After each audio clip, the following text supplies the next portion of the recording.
आम्ही रस्त्यावर उतरणार आणि पत्राला घर देणारच हा संकल्प जगदाळे साहेबांनी आम्ही केलेलाच आहे.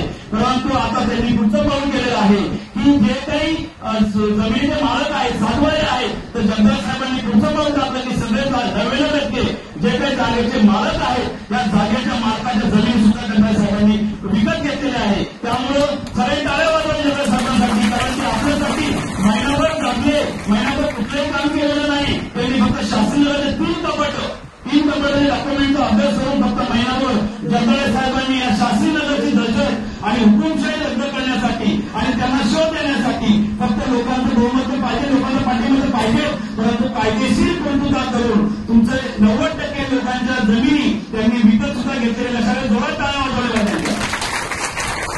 आणि पुढची तयारी जर पुढचे जर हुकुमशाह, आदिलशाह, औरंगजेब ते आम्हाला त्रास देत असतील तर पुढे आम्ही कोर्टात, हायकोर्टात, सुप्रीम कोर्टात आणि सरकारवरती जे काही केंद्र सरकार असेल, राज्य सरकार असेल, त्या सरकारवरती दबाव आणण्यासाठी आपण सर्वांनी जागरूक व्हायचं आहे आणि मोठ्या प्रमाणात क्रांती घडवण्यासाठी एकत्र यायचं आहे.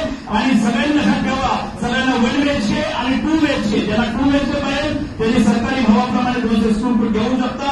आणि ज्याचं नाव याच्यामध्ये आहे, यादीत आहे, त्याला प्रत्येकाला घर देण्यासाठी जगदाळे सेठ आणि आम्ही टीम तुमच्यासाठी रात्रंदिवस मेहनत करणार आहोत. तुम्हाला तुमचं घर, हक्काचं घर, चांगलं प्रतीचं, चांगलं हिरानंदानी सारखं मिळवून देण्यासाठी जीवाचं रान केल्याशिवाय आम्ही गप्प बसणार नाही. लक्षात ठेवा, जे काही भूलथापा देणारे जे काही औरंगजेबाची औलाद असेल त्यांच्या भूलथापांना बळी पडू नका, हुकुमशाहीला बळी पडू नका, त्यांच्या गुंडगिरीला बळी पडू नका. छत्रपती शिवाजी महाराजांनी लाखो सैनिक असलेल्या मुलांना 10 मावळ्यांच्या जोरावरती स्वराज्य स्थापन केलं. तर आपण जगदाळे साहेबांच्या बरोबर आपण अनेक मावळे आहोत.